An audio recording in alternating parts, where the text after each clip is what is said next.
आपके ही भाई हैं, आपकी ही ताकत है, आपके ही वोट बैंक है। पता लगा राम का नाम लेकर के जहां सबरी के भजन सुनाए जाते हैं, पर सबरी के वंशजों की बस्तियों में जाते हुए नाक सिकोड़ लेते हैं। जहां पर पता लगा राम के गीत गा करके निषाद राज की कथा सुनाई जाती है, वहां निषाद राज के वंशजों को ही अपने से दूर रखा हुआ है।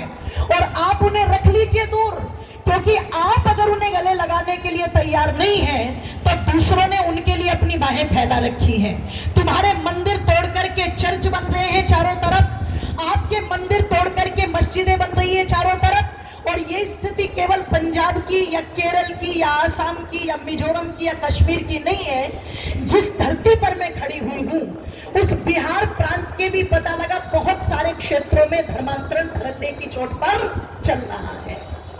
इस धर्मांतरण के भी खिलाफ आर्य समाज ने कितनी बड़ी आवाज उठाई। अकेले स्वामी श्रद्धानंद जी के विषय में कहा जाता है कि जिन्होंने लगभग 6 लाख से भी अधिक जो मुस्लिम हो गए थे उन्हें पुनः आर्य धर्म में लाकर के हिंदू बनाने का कार्य किया, आर्य बनाने का कार्य किया। तो गाजियाबाद में एक पादरी जो बहकाने के लिए आया, किनको? उन्हीं भोले भाले हिंदुओं को, और अपने साथ 2 मूर्तियां लेकर के आया। एक मूर्ति कृष्ण जी की, एक मूर्ति यीशु मसीह की। दोनों मूर्तियों का साइज एक, रंग ढंग एक, सब कुछ एक। अब उसने क्या किया, एक जल के भरे हुए बड़े से पात्र में एक हाथ में कृष्ण की मूर्ति, एक में यीशु की मूर्ति, और कहा कि देखो ये दोनों मूर्तियां मैं जल में डाल रहा हूं और तुम इसी से समझ जाना कि जिसका भगवान डूब गया इसका मतलब उसमें कोई ताकत नहीं है, और जिसका भगवान तैर गया इसका मतलब वो ताकतवर है। अब भोली भाली जनता देख तो ये रही है कि दोनों मूर्ति एक जैसी है, रंग ढंग सब एक जैसा है, पर उन्हें ये नहीं पता कि जो यीशु मसीह की मूर्ति है वो लकड़ी से बनी है और जो कृष्ण जी की मूर्ति है वो लोहे की बनी हुई है। अब बड़ा सीधा सा सिद्धांत है कि अगर लोहे को पानी में डालेंगे तो क्या होगा जी? जोर से बोलो, डूब जाएगा। और अगर लकड़ी को डालेंगे तो लकड़ी तैर जाएगी। जाहिर सी बात थी, दोनों पानी में डाली, यीशु मसीह की मूर्ति तैर गई। लोगों के जो थे बिल्कुल मुंह बंद हो गए।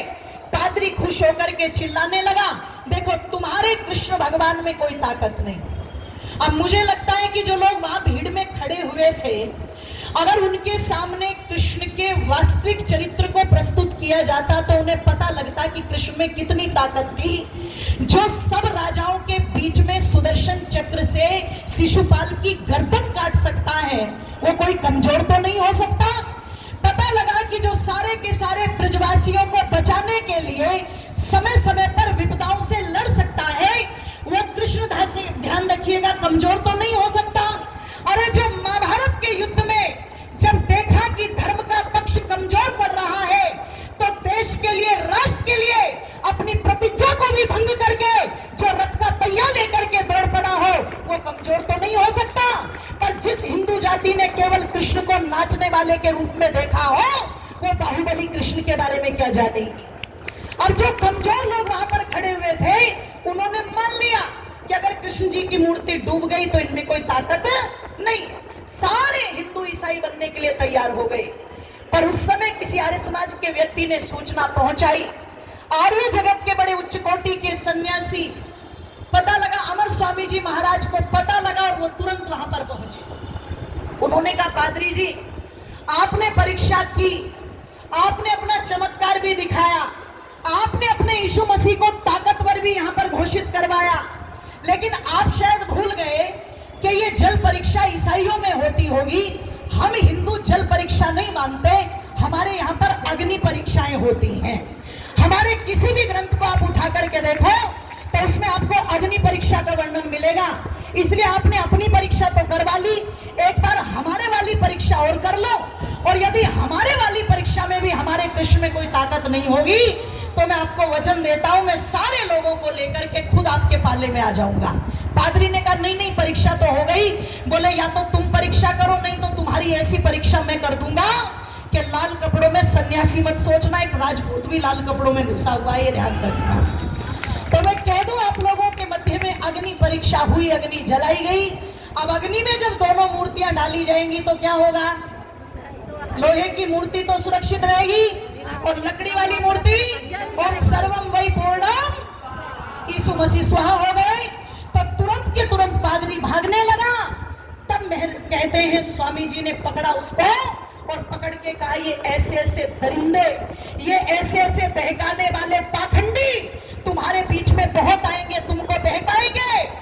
लेकिन जो व्यक्ति आर्य समाज की शरण में आ गया, ऋषि दयानंद की चरण शरण में आ गया, जिस पर वैदिक धर्म का, सनातन धर्म का सच्चा रंग चढ़ गया, वो कभी भी इनके झांसे में आने वाला नहीं है। इसलिए अगर किसी विचारधारा को अपनाना है तो वो एकमात्र इकलौती विचारधारा केवल और केवल कौन सी है बोलो? आर्य समाज, जो भगवान राम के सिद्धांतों को स्थापित करती है, जो भगवान कृष्ण के सिद्धांतों को स्थापित करती है, जो ब्रह्मा से लेकर के जैमिनी पर्यंत ऋषि मुनियों की परंपरा को स्थापित करती है।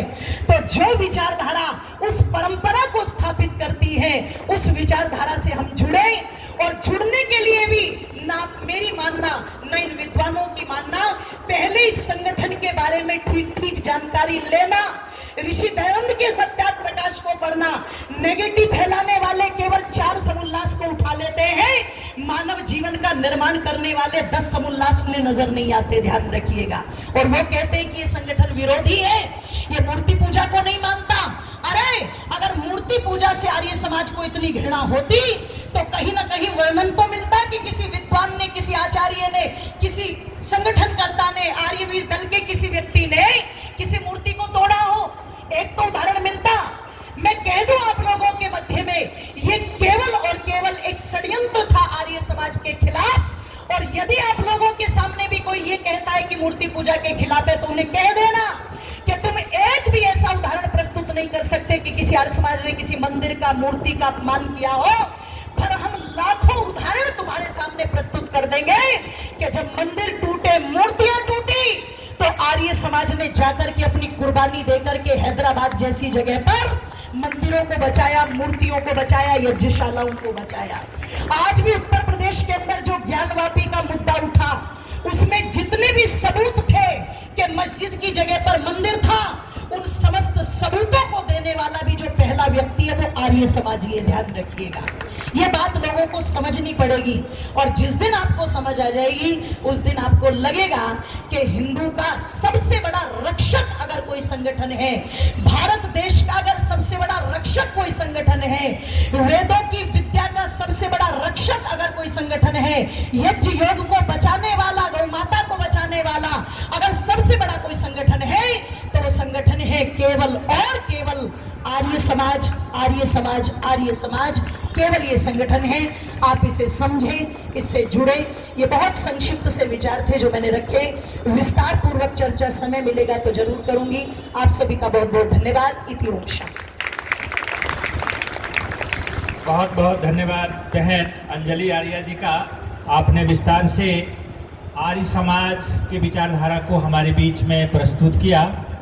आर्य समाज हिंदुओं का रक्षक है, राष्ट्र रक्षक है।